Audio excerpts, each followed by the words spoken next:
Students, ये video class 7th के लिए है और आज हम पढ़ रहे हैं ज्योग्राफी का second chapter composition of our planet. इस चैप्टर में हम क्या पढ़ेंगे? इस चैप्टर में हम पढ़ेंगे कि जो अर्थ जो है वो किससे मिलकर बना है, इसका इंटीरियर पार्ट किससे बना है, इसका जो बाहरी जो पार्ट जो है वो किससे मिलकर बना है। इन सब के बारे में हम चैप्टर के अंदर पढ़ेंगे। तो देखिएगा, according to scientists, the earth is about 4 to 5 billion year old and it originates as high temperature mass of gas and molten materials. It cooled slowly to form the solid crust or lithosphere. Today we see a variety of landforms like plains, mountains, valleys, gorges, plateaus, etc. देखिएगा, वैज्ञानिकों के अनुसार जो पृथ्वी का जो स्वरूप जो है, ये इसको आने में, अभी जो स्वरूप जो है इसको बनने में लगभग लाखों करोड़ों समय लगा है।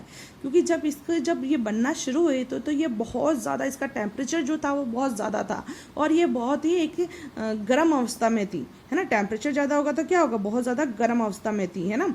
और धीरे धीरे हजारों लाखों करोड़ों समय लगा इसका और धीरे धीरे बनते बनते ये एक सॉलिड रूप में आई और आज जो हमारे सामने है ये एक इस तरह फॉर्म में बनी।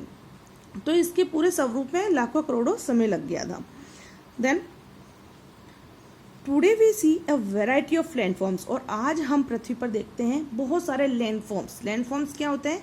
जैसे माउंटेन है, प्लेट्यू है, प्लेन है, गॉर्जेस है, वैलीज है, ये सब क्या है? लैंडफॉर्म्स है ना। कहीं पर पहाड़ है, पठार है, मैदान है, चट्टानों के बीच में जो सकरे रास्ते हैं उन्हें गॉर्जेस हम कहते हैं। तो ये जो बने हुए ये क्या है? सारे लैंडफॉर्म है। We need to understand the formation and structure of the interior of the earth. Our indirect sources of information about the interior of the earth are volcanic eruption, deep mines and earthquake waves. अब जैसे कि हम जानना चाहेंगे, है ना, हम समझना चाहेंगे, हमें ये समझने की आवश्यकता है कि हमारी अर्थ का जो बाहरी पार्ट और जो हमारा अर्थ का जो अंदरूनी जो हिस्सा जो है वो किससे मिलकर बना है ना। तो कभी कभी जैसे वॉल्केनो आता है ज्वालामुखी की वजह से, और जो ज़मीन के अंदर जो माइंस खोदी जाती हैं, तो इनके द्वारा हम थोड़ी बहुत जानकारी हमें इससे मिलती रहती है कि अर्थ का जो अंदर का जो स्ट्रक्चर है वो किस तरह का बना हुआ होगा। Then Geology is the science which deal with the study of structure of the earth. अब देखो, जियोलॉजी क्या होती है? जियोलॉजी विज्ञान की एक ऐसी शाखा है जिसके अंतर्गत अर्थ के स्ट्रक्चर के बारे में अध्ययन किया जाता है। ठीक है, उसे कहते हैं जियोलॉजी। जो अर्थ के स्ट्रक्चर का अध्ययन करते हैं उस साइंस को हम क्या कहते हैं? जियोलॉजी कहते हैं। ठीक है, एंड द साइंटिस्ट इन्वॉल्व, और जो साइंटिस्ट इसका अध्ययन करते हैं उन साइंटिस्ट को क्या कहते हैं? जियोलॉजिस्ट। ठीक है, जियोलॉजिस्ट उनको कहते हैं। ठीक है, अब आज हम पढ़ने वाले हैं इंटीरियर स्ट्रक्चर ऑफ द अर्थ। देखो, हमारा जो अर्थ जो है उसका इंटीरियर स्ट्रक्चर कैसा है? एक इमेजिन करो, हमारा अर्थ का स्ट्रक्चर मैं बताती हूँ कैसा हो सकता है। जैसे एक प्याज है, प्याज सबने देखा ना, सबके घर में प्याज होता है। जैसे हम प्याज को छीलते हैं तो हम क्या देखिए, उसके अंदर एक के बाद एक परत निकलती रहती है। तो हमारा जो अर्थ का स्ट्रक्चर भी सेम वैसा ही है। हमारे अर्थ के अंदर भी एक के बाद एक लेयर बनी हुई है। ठीक है, तो अब हम इन सब लेयर को हम डिफाइन नहीं कर सकते, तो हमने इसको क्या करा, मेनली 3 टाइप में इसको डिवाइड करा है। कौन कौन सी? The crust, the mantle and the core. ठीक है, तो हमने अर्थ के इंटीरियर स्ट्रक्चर को हमने 3 भागों में डिवाइड करा है, the crust, the mantle and the core. अब हम तीनों इन मेजर लेयर को एक एक कर समझेंगे। तो सबसे पहले हम पढ़ रहे हैं क्रस्ट के बारे में। क्रस्ट क्या होती है? देखो, the outermost shell called the crust और lithosphere is the thinnest layer. देखिएगा, मैं आपको एक स्ट्रक्चर से समझाती हूँ। जैसे कि सपोज कर लो, सर्किल अच्छे से नहीं बन रहा बट देख लो, ये जो है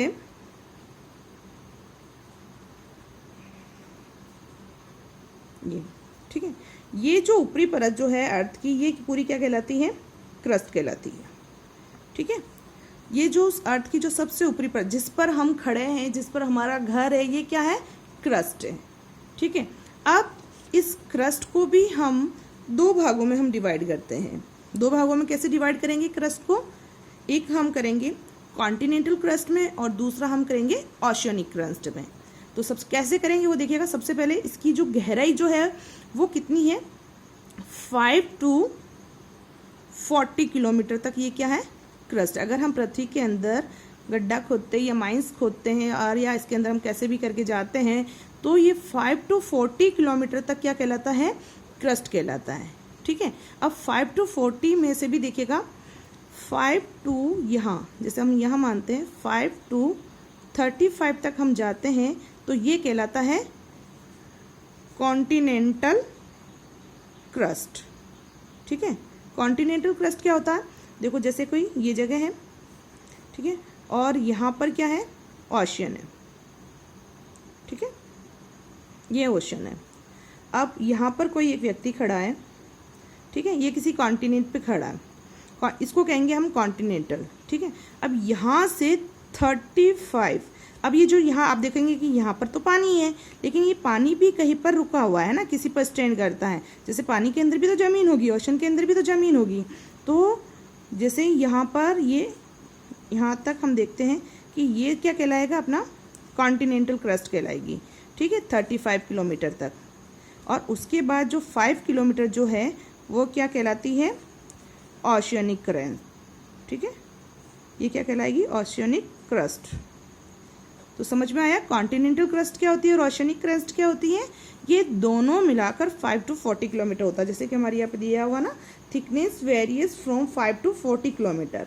ठीक है, the average thickness of the crust beneath the ocean is 5 to 5 kilometre. On the other hand the continental crust is an average is about 40 kilometre thick.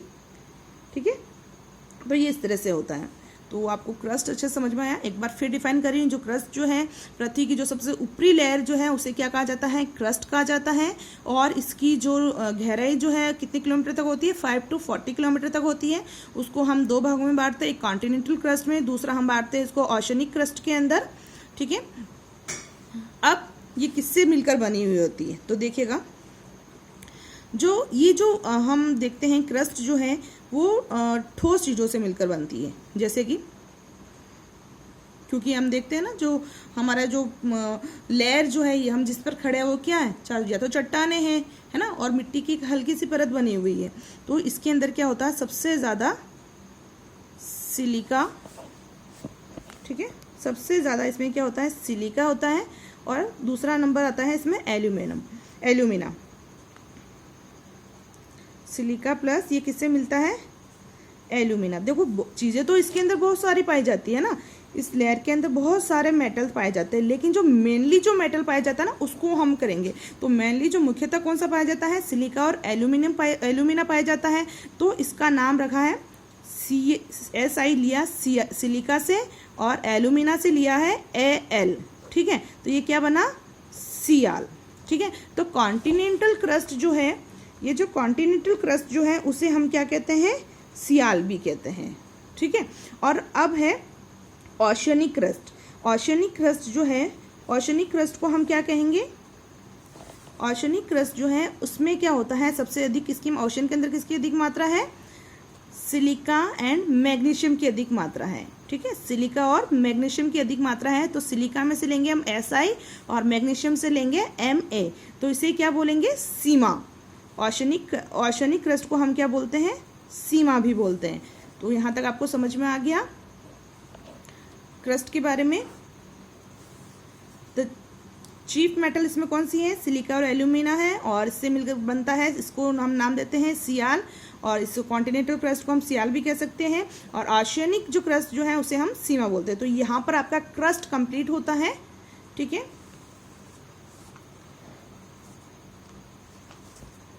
आज का आपका होमवर्क है, जल्दी से नोट कर लो होमवर्क। द क्रस्ट, यहाँ से आपको कुछ MCQs दे रही हूँ मैं। फर्स्ट MCQs देखिएगा, the crust comprise 2 distinct layer of sial and. अभी मैंने आपको बताया जो क्रस्ट जो है वो किस किस से मिलकर बनती है, तो सियाल और सीमा से मिलकर बनती है। तो आपका ऑप्शन रहेगा इसके अंदर सीमा। फर्स्ट क्वेश्चन में आंसर आपका सीमा। सेकेंड है the main components of the metal are iron, silicon and जो कौन कौन सी मेंटल के अंदर कौन कौन सी होती है, मैग्नीशियम होती है। तो